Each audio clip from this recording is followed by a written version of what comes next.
Putain, sur YouTube, on va poster des putains d'images. Je suis la seule qui se casse profondément les ovaires ou bien?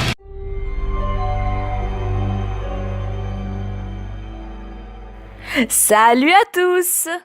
Waouh, cette phrase d'intro était vachement joyeuse comparée au sujet que je vais traiter aujourd'hui. Allons-y plus soft. Bonjour, commençons par les habituelles excuses. Désolé, chers abonnés, d'avoir été aussi peu actifs sur YouTube ces derniers temps. Le pire, c'est que vous savez pourquoi j'étais absente. Bordel, la honte.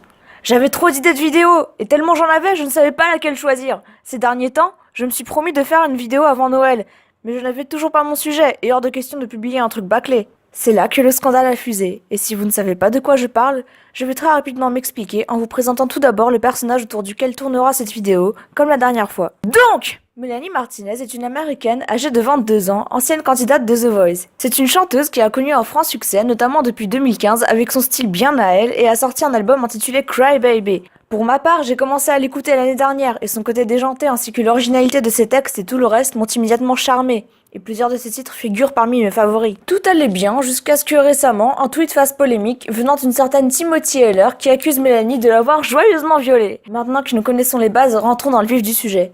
Ces deux femmes étaient donc amies, mais un soir, lors d'une soirée pyjama, Melanie l'aurait subitement questionné sur sa sexualité et lui aurait proposé, de nuit d'affilée, d'avoir une relation avec elle. Timothy aurait refusé, et pour la petite anecdote, elle a déjà vécu un viol auparavant dans sa vie, donc il lui était très difficile de parler de ça. Donc, disons que ce n'était pas la très grande joie, hein. Toute la soirée, Melanie l'aurait harcelé pour connaître ses préférences et de nouveau pour avoir une relation avec elle. Sous la pression, Timothy aurait cédé pour qu'elle lui touche la poitrine. La chanteuse serait malgré tout allée encore plus loin, il aurait tout simplement pénétré avec un sextoy dans le plus grand des calmes. Notons au passage que Tim n'aurait pas osé se débattre, mais elle aurait bien dit qu'elle était contre. À l'époque, Melanie était pour elle une figure de personne parfaite, en qui elle pouvait avoir confiance, un peu comme un ange gardien. Donc imaginez un peu le choc. Par la suite, Melanie n'a jamais reparlé de ça avec Tim et a fini par la délaisser petit à petit pour sa carrière musicale. Ce n'est que très récemment que Tim en a parlé sur son Twitter. Elle eut rapidement une réponse de la part de son ancien ami qui dit, je traduis et je récapitule les propos tenus par la chanteuse, qu'elle est horrifiée et attristée par les propos qu'a tenus Timothy Heller. Ce qu'elles avaient partagé était une grande amitié durant une période de temps. Leurs destins se sont ensuite croisés lorsqu'elles débutaient leur carrière artistique et elles s'entraidaient mutuellement. Je vais continuer mon texte conditionnel maintenant. Elles auraient eu du mal à gérer leurs soucis individuels et les nouveaux chemins qu'elles forgeaient, et elles auraient senti qu'elles essayaient de s'élever chacune. Bon, je vous l'accorde, cette phrase n'est vraiment pas française. Timothy n'aurait jamais dit non à ce qu'elles auraient choisi de faire ensemble. Et bien qu'elles soient séparées, Melanie continuerait de lui envoyer son amour et sa lumière. Plusieurs choses à dire sur cette réponse. Déjà, mettons-nous tout de suite d'accord sur un point pour ne pas partir dans les débats. Oui, une fille peut violer. Oui, elle peut même violer une autre fille. Et non, bordel de merde, c'est pas parce que Tim a rien dit que ça voulait dire oui, mais elle est conne, Mel, ou bien. Alors, les enfants, une leçon à retenir. Le silence ne veut pas dire le consentement, si je puis citer Timothy Heller. Maintenant, j'ai une deuxième chose à dire. Je continue de lui envoyer mon amour et ma lumière. Perso, je crois que je préférerais encore vivre dans l'éternelle obscurité plutôt que de recevoir une telle lumière, mais après chacun ses délires. Et enfin, de 3, pour conclure l'analyse de cette réponse, je pense que Melanie s'est davantage enfoncée avec cette explication douteuse. Si toi aussi tu aimes l'humour noir pendant une vidéo censée être sérieuse, envoie je suis une sale merde au 07 69 69 69 69. À présent, je vais dire mon point de vue concernant cette affaire. Je crois en ce qu'a dit Timothy Heller, il n'y a presque aucun doute qu'elle s'est fait violer. Et Melanie Martinez a été juste dégueulasse, son acte est impardonnable. Je suis complètement du côté de la victime. Il ne me reste plus que 2 points à aborder pour clôturer cette vidéo, et pourtant ce sont les plus importants. Le thème de cette vidéo de sujet lambda s'adresse en fait à un public bien visé, et je ne sais même pas s'il y a au moins une personne comme cela qui regarde cette vidéo. Je pense d'abord dire de quel dilemme il s'agit, vu que c'est le titre de cet épisode. Est-ce qu'on peut continuer à écouter la musique de Melanie Martinez sans remords malgré ce qu'elle a fait? Pour ma part, je ne suis pas fan de cette chanteuse. J'ai beau adorer son style original et décalé, contraire à tout ce que l'on me propose d'habitude.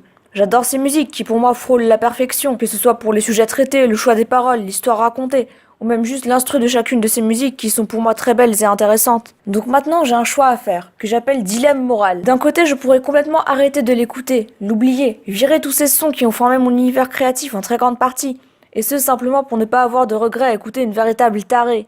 Ou alors, d'un autre côté, je continue de l'écouter comme je l'ai toujours fait depuis plus d'1 an. Je continue de rire des mèmes qui sont faits sur la chanteuse. Je continue de délirer sur ses œuvres, même en sachant ce qu'elle a fait. Et vous savez ce que je choisis? Continuer. J'aime sa musique et je me branle de la vie des gens sur moi. Je vais vous expliquer pourquoi j'ai fait ce choix, et cela me permettra de dériver sur un dernier point et parler d'un sujet que j'ai longtemps voulu aborder mais je ne savais pas de quelle manière. Un bon fan est quelqu'un qui sait parfaitement distinguer la vie privée de son idole de sa vie professionnelle. Selon moi, un bon fan est une personne qui aime son idole pour sa vie pro, c'est-à-dire qu'il l'aime pour ce qu'il crée et non ce qu'il est. Un bon fan, selon ma propre définition, peut avoir un avis objectif sur son idole, et c'est complètement possible selon moi. Un mauvais fan, au contraire, risque de déborder sur la vie privée de son idole, et donc perdre son côté critique et objectif. C'est comme les groupies en fait. Si par exemple Kenji Girac est aimé, c'est rarement pour ses chansons et plus par exemple pour son physique. Il n'y a qu'à voir les commentaires et les huées des fangirls pendant ses concerts. Une vidéo en parle très bien, celle du roi des rats, que je vous conseille impérativement de voir et qui explique très bien le sujet du fanatisme moderne de tout le reste et qui selon moi divise bien le côté pro et privé de la chose. Je ne vais pas trop m'étaler dessus et regardez plutôt la vidéo, il l'explique bien mieux que moi. C'est l'heure de la conclusion. Quel choix faut-il donc prendre en tant que fan ?